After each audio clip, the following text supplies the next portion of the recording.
Assalamualaikum dan salam sejahtera. Untuk tugasan pada kali ini, kami diberikan tugasan untuk mencari kaedah PDP terbaik bagi kanak-kanak bermasalah pembelajaran.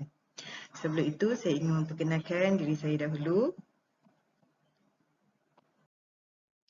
Nama saya Bibi Balkis binti Uthman. Saya dari OUM Sri Rampai, Kuala Lumpur. Sekarang saya dalam semester Januari 2022 iaitu semester terakhir bagi Diploma Pendidikan Awal Kanak-kanak. Okey, saya bertugas sebagai guru tadbika perpaduan di Kedah sejak 2009. Status berkahwin dan mempunyai 4 orang anak. Okey, bagi soalan 2 tugasan HDSE 3203, kami perlu membentangkan tugasan kaedah PDP terbaik bagi kanak-kanak bermasalah pembelajaran. Sebelum saya menceritakan tentang kaedah PDP terbaik bagi kanak-kanak bermasalah pembelajaran, izinkan saya menghuraikan atau memberi definisi kanak-kanak bermasalah pembelajaran. Menurut Samuel Kirk mendefinisikan masalah pembelajaran atau learning disabilities sebagai kelewatan perkembangan dalam satu atau lebih daripada proses pertuturan, pembacaan, penulisan, pengiraan atau ketinggalan dalam mata pelajaran yang dipelajari bersama kanak-kanak normal yang lain. Okey, sumber kedua definisi masalah pembelajaran. Ini adalah mengikut Akta Akta Masalah Pembelajaran Spesifik.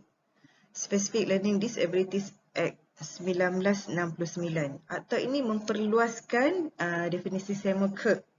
Tadi Samuel Kirk ada bagi tahu yang terdapat masalah dari segi pertuturan, dari segi membaca, mengira.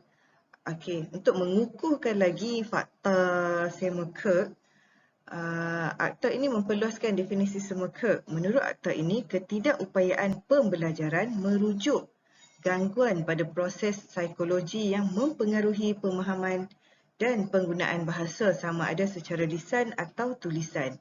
Maksudnya kanak-kanak ni dia ada kekangan atau masalah dalam menguasai bahasa, masalah dalam bersosial, masalah dalam menulis, dalam mengira,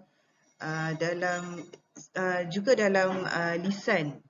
Mereka tidak seperti kanak-kanak normal yang lain. Fizikal seperti kanak-kanak normal yang lain, tetapi tahap pemikiran kanak-kanak ini adalah terlalu rendah kerana mereka tidak dapat menguasai tunjang-tunjang yang telah saya sebutkan tadi.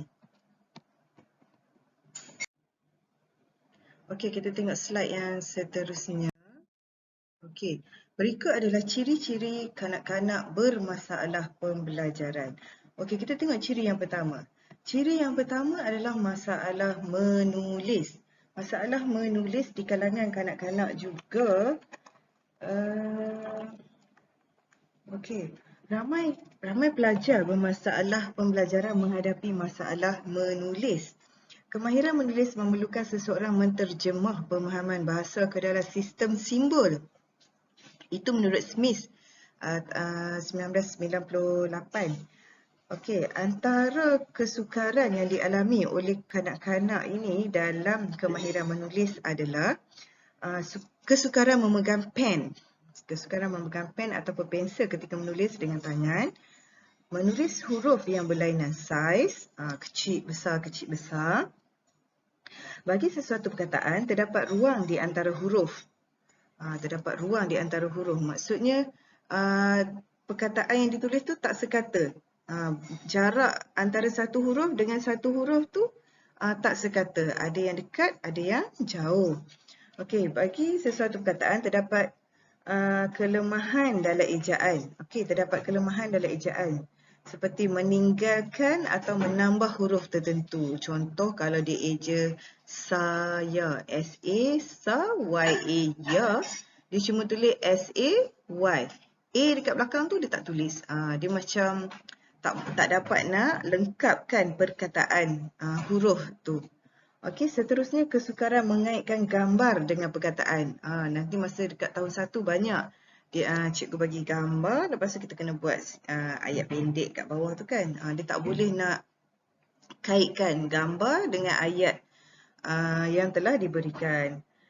Tu antara masalah-masalah dalam pembelajaran menulis. Okey. Seterusnya kita ada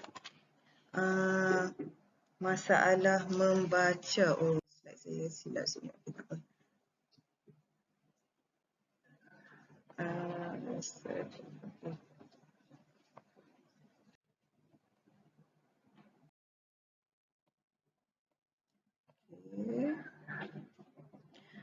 Okey.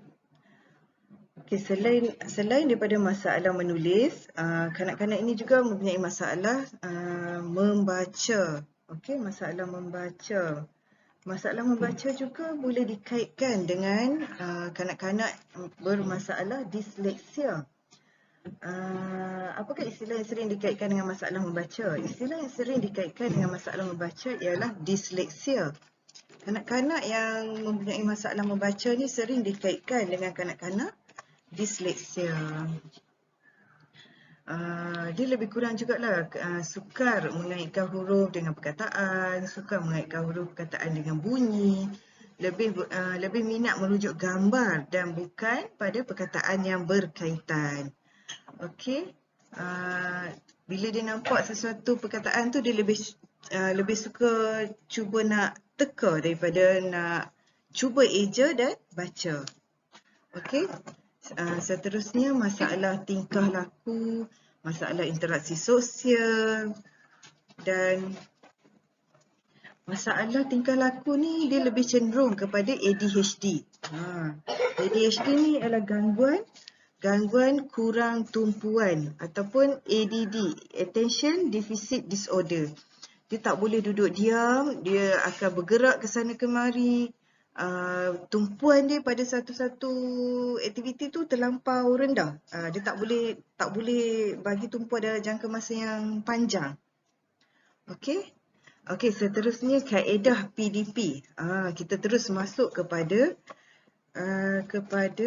tujuan tugasan kita, iaitu kaedah PDP yang boleh digunakan untuk membantu atau mengajar kanak-kanak bermasalah pembelajaran. Yang pertama pengajaran secara langsung. Maksudnya kita berdepan terus dengan kanak-kanak yang bermasalah pembelajaran. Kita terpaksa panggil dia ke depan dan fokus pembelajaran tu kepada dia sahaja. Sebab tu kanak-kanak yang bermasalah pembelajaran ni perlu dikenal pasti seawal usia agar memudahkan kita mengklasifikasikan masalah pembelajaran yang dialami. Itulah tu intervensi awal. Okey. Seterusnya memperkukuhkan penguasaan isi kandungan. Contoh, kalau hari ni kita nak bagi dia kenal ABC, tak perlulah nak kenalkan dia A sampai Z dalam masa satu hari. Contoh kita ambil untuk hari ni satu huruf A. Kita kenalkan dia huruf A, kita gambarkan huruf A tu macam mana, kita buat ABM yang dia boleh pegang, dia boleh sentuh, dia boleh tengok, supaya dia faham, kenal dan ingat apa yang kita cuba sampaikan. Kanak-kanak yang bermasalah pembelajaran ni kita kena ajar dia berulang kali. Sudah pastilah guru-guru berkeperluan khas, guru-guru pendidik khas, guru-guru yang sangat terlatih, guru yang sangat faham dengan masalah yang dihadapi oleh kanak-kanak ini. Mereka sangat sabar dalam mendepani kanak-kanak dalam golongan bermasalah pembelajaran. Okey, seterusnya strategi pengajaran. Kena ada strategi pengajaran lah. Contoh, kena ada RPH. RPH tu mesti mengikut daripada mudah ke sederhana ke susah, mengikut tahap penguasaan setiap kanak-kanak. Okey, seterusnya. Okey, kaedah kedua yang boleh kita gunakan ialah kaedah multisensory. Okey, kaedah ini digunakan untuk merangsang minda kanak-kanak berkepala khas melalui 5 deria kita, iaitu penglihatan, sentuhan, mendengar, melihat dan menghidup.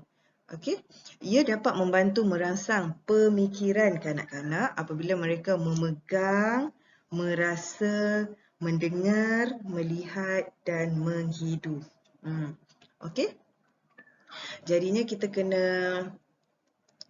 gunakan 5 deria yang ada pada kanak-kanak ini. Ini adalah antara kaedah multisensory. Okey, seterusnya ini akan memberi tindak balas kepada semua deria mereka. Maksudnya kita tak tumpu pada mata saja.